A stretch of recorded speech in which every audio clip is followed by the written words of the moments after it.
We want to welcome Donna Jackson. She is going to be sharing God's message today with us. Welcome. Thank you. Great. I was here last year, and there was only 2 services. And so when Pastor Chris said, I told you about the 3rd service, right? I'm like, yeah, I'm on board. He's like, are you sure? You have the option of just getting back on a plane and heading to Vermont. And I'm like, no, this sounds great. I would love to do this. And I'm so glad that I have stayed for this 3rd service because this music was awesome. I grew up in North New Jersey, and in high school, I had a friend who she moved into the area, and her family was from Spain. And so in high school, as a 16-year-old, I would sneak out of the house on a Friday night, and she and I and her other friends, we would go to Newark, New Jersey to a Spanish club for dancing. And I loved it. I don't have the moves though, but it brought me back. So I am glad I am here for the music. But I will be honest, when Pastor Chris said we are preaching throughout the whole scripture of Deuteronomy, now you have the option of picking another scripture if you don't want to preach Deuteronomy. But my whole congregation, we're going through the whole book.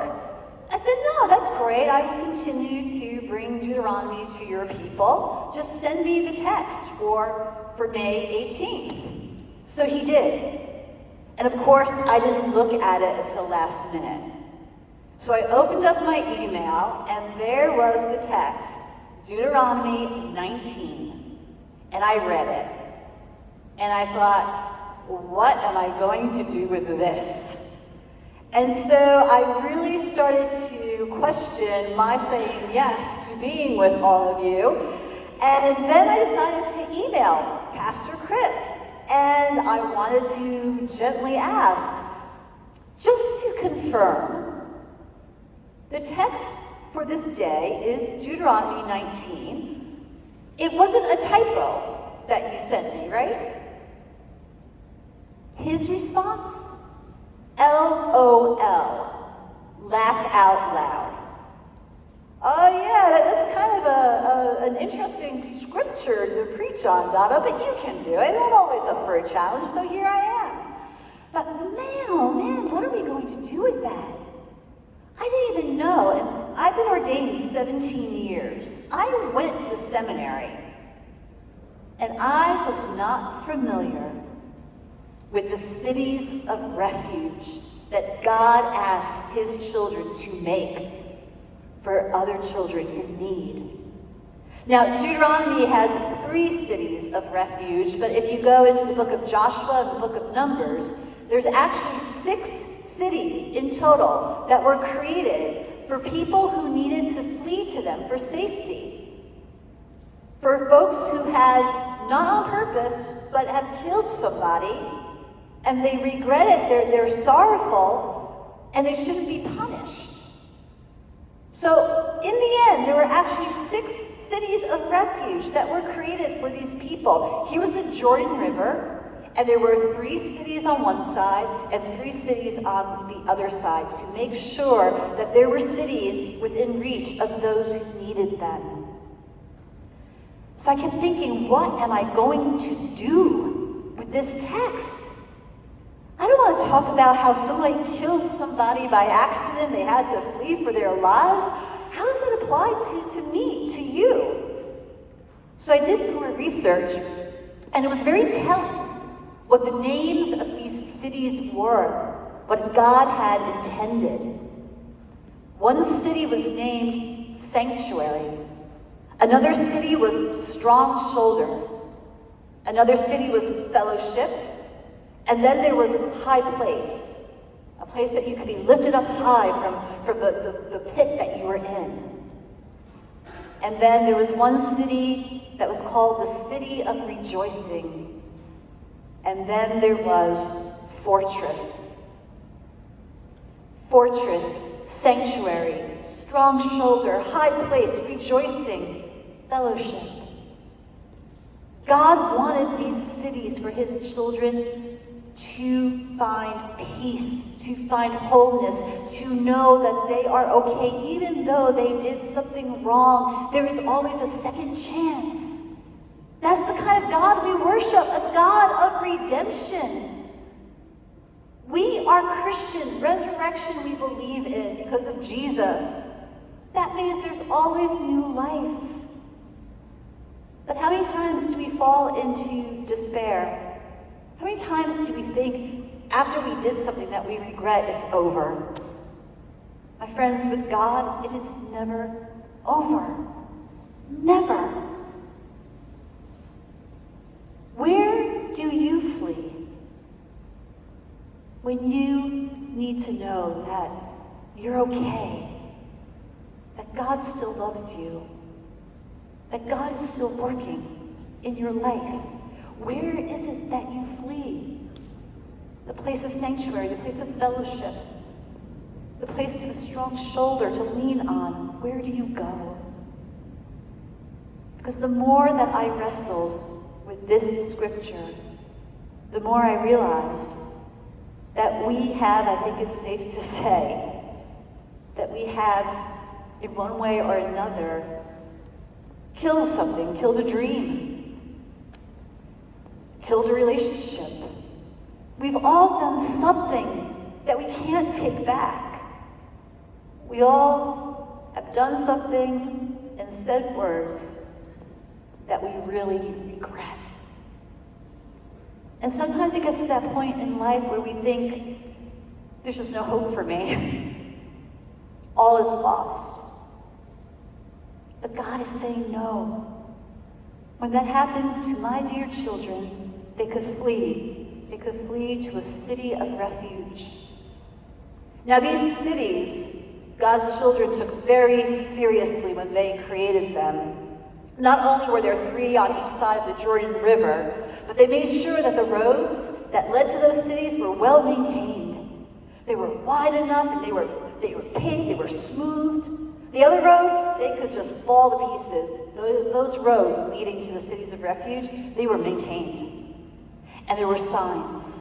There were lots of signs telling people where they could go to find refuge. They weren't kept a secret, but they were well marked so that anybody who was in need could find their way back to wholeness, back to peace, back to hearing God say, it's okay. It's okay. Stop beating yourself up. Live again.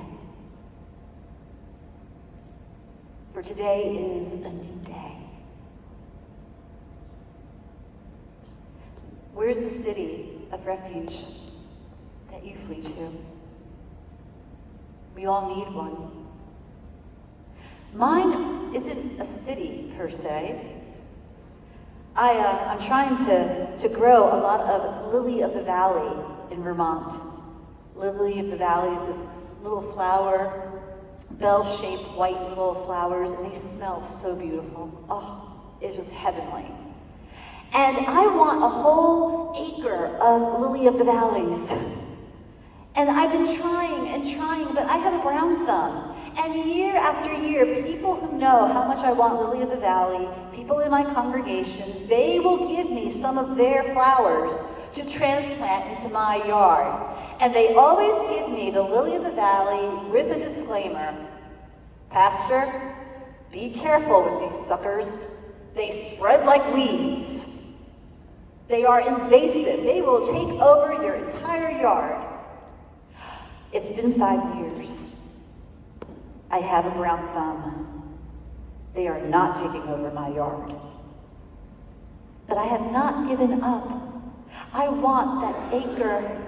I want that sea of lily of the valleys. And you want to know why that is my city of refuge? Years ago, when I was at my lowest point, when I was even wanting to check out of this world, yes, I will admit I was at that point. There's nothing shameful to admit it. We need to talk more about where we are. And it was one Mother's Day, I went out with my mom and dad, and we went for a hike. We loved to go out into the woods. And there was a whole bunch of pine trees, and it was a humid, rainy day. And the smell of the pine was so pungent. It was just beautiful. And I kept going deeper and deeper into the woods. And that smell of pine changed to a perfume scent. And I stopped. And I thought, these smell like lily of the valley. And I turned around, and there were hundreds of lily of the valley growing underneath the pine trees. It was magical. It was like a little fairy chapel I stepped into, and I fell on my knees. And I drank in the beautiful smell, and I could hear God say, "This is your refuge. You are okay. I have you. I have you." I just realized recently, 5 years later, it dawned on me why I want all those lily of the valleys in my yard. I want to build a place of refuge.